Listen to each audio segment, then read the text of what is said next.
24 hours. What document is that suspect going to be given to show to Kenyan a form of accountability that all has been well when they are arrested? That's one question. And then I come to the specific questions that beg answers and which Kenyans want to hear. Who deleted Albert's X account? And when was it deleted? And what was the reason for that X account being deleted? IPOA, you are the agency investigating this specific aspect. Initially, the account was being investigated for posting something against the DIG.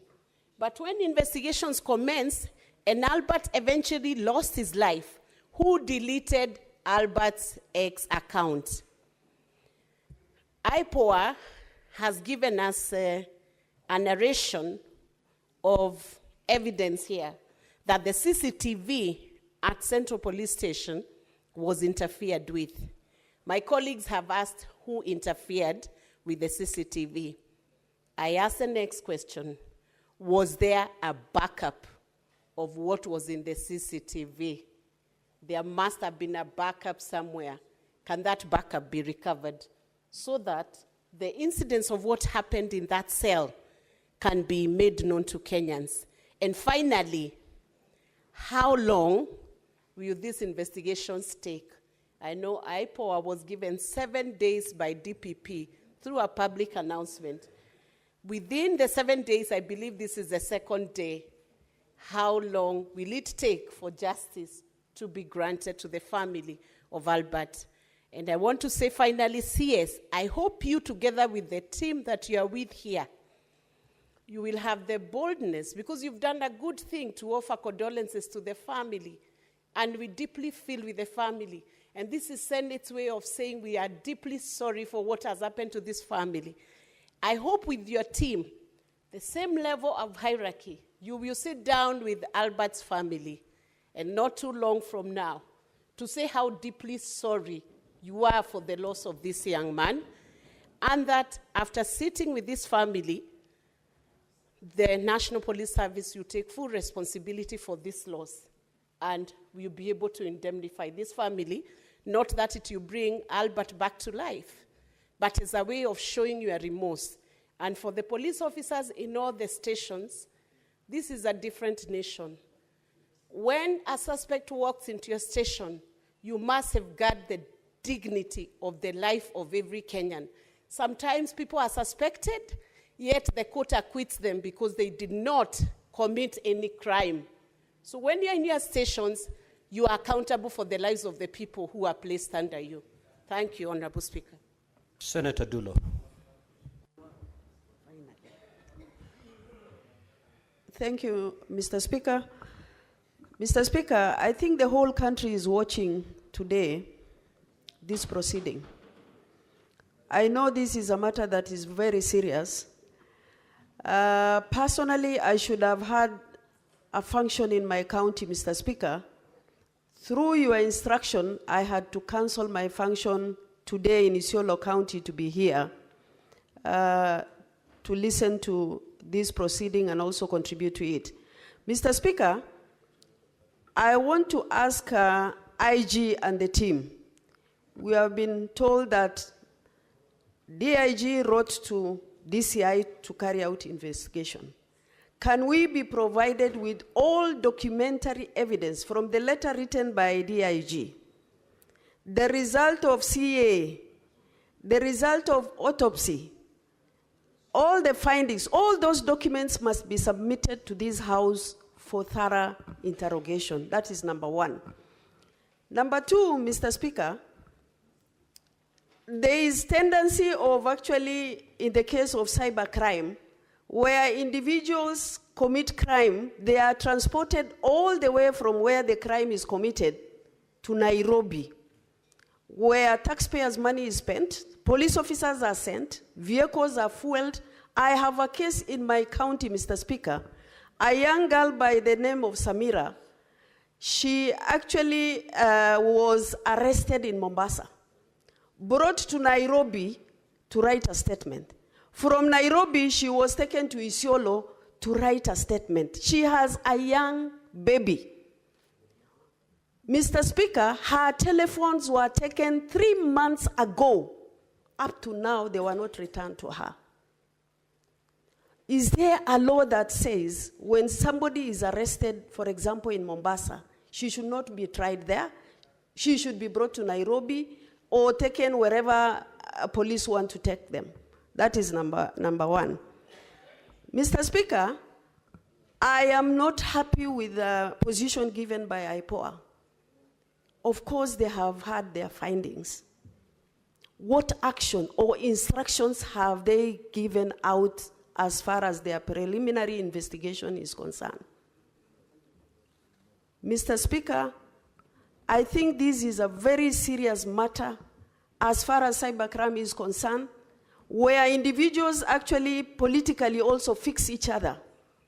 And this is a matter I would ask CS Murkomen, even if it means actually amending the law that governs cybercrime, something has to be done so that we correct that situation where our kids, where politicians also fix each other, that the law must govern that particular act properly. I thank you. Senator Abbas. Thank you so much, Speaker. Honourable Speaker, mine I think is very short. I want to ask one question to the the IG, and I think that it has been asked many times. But on the IG, there is a police station in every part of this country. What has necessitated people to be driven for 370 kilometers? You don't trust your officers in the other places? 2, did the DIG who complained about Albert write a statement? And if yes, where is the statement? Can it be submitted to this council? 4, the IG, Kenyans seek protection from police when they have a problem. They run to police stations. The same police stations is where people die now. Can you advise Kenyans where we can run to for security? I want you to tell these Kenyans that now that the police stations are not safe, then where do you go next? Thank you so much, Madam Speaker. Senator Haji.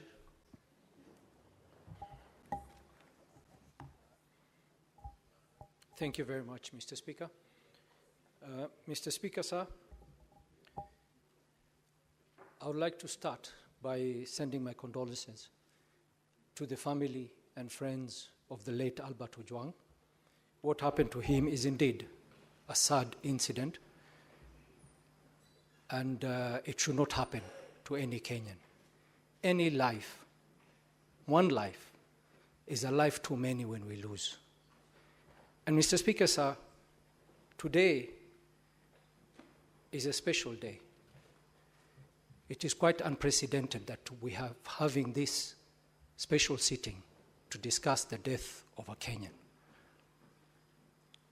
And I hope that this is a precedent that we are going to set as this Senate and as a country in the whole.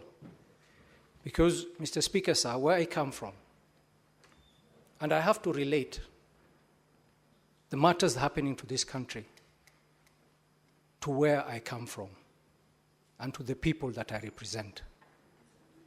Mr. Speaker, sir, as we discuss the death of Albert Ojwang and the circumstances that led to his death, and I would like the Senator for Homa Bay, Senator Kajwang, and Senator Beatrice Ogola to try and understand where I'm coming from. In no way am I trying to disrespect this very sitting today here. But I would like to see some level of fairness in this country. I would like to see that the life of any Kenyan, anywhere, is important to all of us.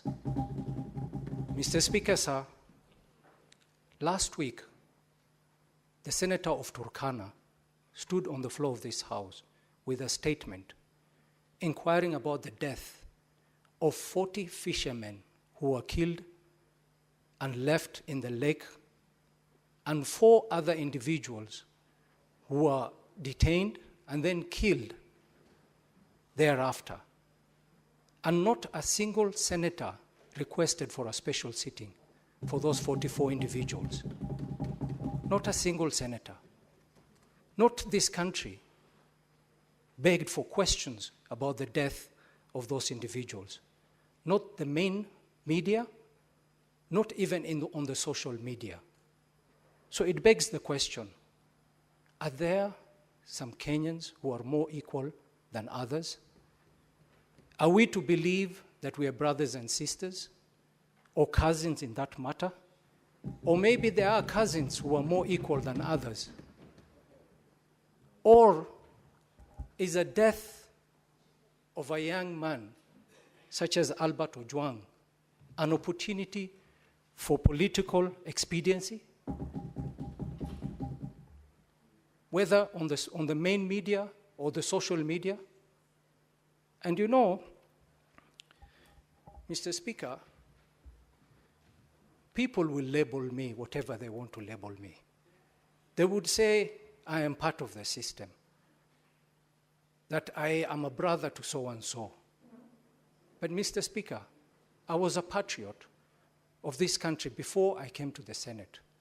I was a patriot before any of my relatives living is serving in any part of this government. I was a patriot, and I have personally fought for this country. I have personally put my life on the line for this country. So whether I'm related to anybody, it is not the issue here. The issue is, as a country, can we be so sincere to each other and agree that we are brothers and sisters? Or tell us of certain regions that there are people who are more brothers than we are. And Mr. Speaker, when I sit here and I listen to senior citizens, senior senators speak on the floor of the House, and then remind this country of the Arab Spring, I have tremendous respect for Senator Dr. Boni Khalwale. I have tremendous respect for him. He's a leader in this House. I have tremendous respect for Senator Wambua. But they both mentioned the Arab Spring.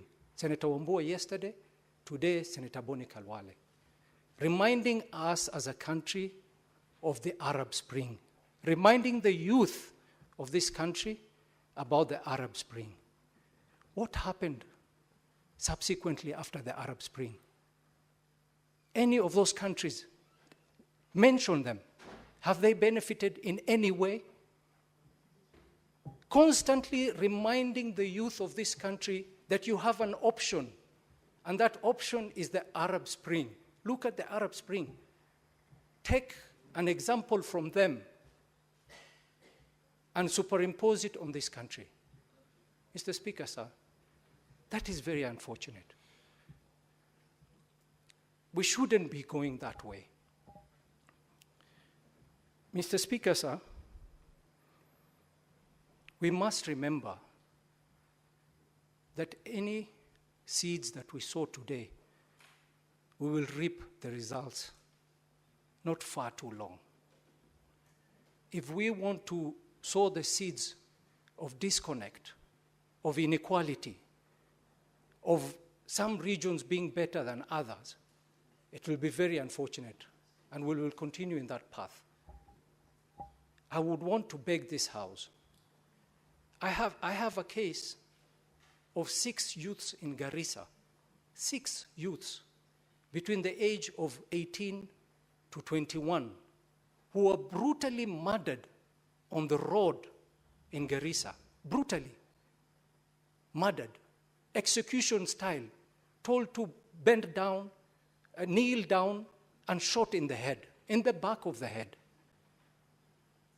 Until today, it's been 2 years. Until today, we don't know if it's whether it is a security apparatus who killed them or it was a criminal organization that killed them. We don't know. We don't know. But we've not had, not the human rights organization, not the civil society, not the media houses, have ever decided to pursue justice for those 6 people. If this continues, some of us or some senators here will feel disconnected from the rest of the country. And we will not feel for the pain of some people, which will turn us to less of a human. We all believe that a life, any life, is important. And I want to beg this House, if this is the precedence we are setting, let us keep it to this. Let's not use this as a political opportunity to get mileage for whatever matter. The next death of any Kenyan, let's have a special sitting and discuss the circumstances to the death of that Kenyan. Mr. Speaker, sir, going to my question, I would like to ask the member of IPOA, representing IPOA today here. She had mentioned the issue of CCTV, and I know many senators have asked a question about the CCTV. And I was a bit curious to know how many of our police stations have CCTV, and how many of those cameras are placed within the cells of those police stations. And if in that particular case, in the case of Albert Ojwang, were those CCTVs working even before IPOA decided that they were interfered with? And my next question is to the IG. IG had stated here that when they moved the deceased Albert Ojwang from the cell to Magathi police station, he was declared dead upon arrival. Was he alive at the time he was moved from the station? That is something we missed in his submission. My final question to the IG, I'm just wondering out loud, why do the police arrest people in certain areas and transport them to Nairobi for investigation? Does it mean that with the devolved system that we have now, the DCI or the police cannot conduct investigations at where the person has been arrested? Could you elaborate on this issue as well? Thank you very much, Mr. Speaker. Senator Newt.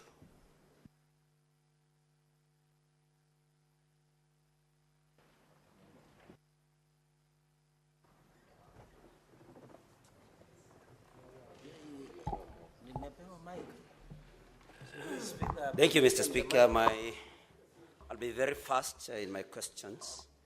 Mr. Speaker, I would like to first remind both the CS and the IG that the reason why the Kenya Police Service is Kenya Police Service today and not Kenya Police Force, why that transformation happened, Mr. Speaker, was because there was need to establish a friendliness between members of the police service and the members of the public. And what we are seeing here, Mr. Speaker, is that members of the public now increasingly will find the police very hostile, and they may not even be able to collect information from members of the public. Why I say this, Mr. Speaker, is because the speed at which this particular complaint against Albert Ojwang was executed, the investigation, a mere 3 days and every investigation had been done and arrests made. Mr. Speaker, this then shows that the police and those serving in this service have become very special people. And Mr. Speaker, when we are talking of, somebody who, Ojwang, whose only crime was making allegations on social media, that is X, and investigations were carried out in that type of speed, while we have Ojwang who is now lying dead, and the police have actually no substantive results of this investigation. They have not been able to indicate who committed this particular crime. Mr. Speaker, we must ask ourselves very many questions. Now, Mr. Speaker, the IG should tell us why Ojwang was held in a cell alone. Because the problem that we have here of identifying who committed this crime We have it because there is no particular eyewitness to what was happening, what happened in that particular cell, if this murder happened in the cells. And so, Mr. Speaker, the IG must tell us why Ojwang was held all alone in a cell. Because had he been held with other cellmates, then of course we would be able to get information from the other cellmates that they would have been with. My question to the CS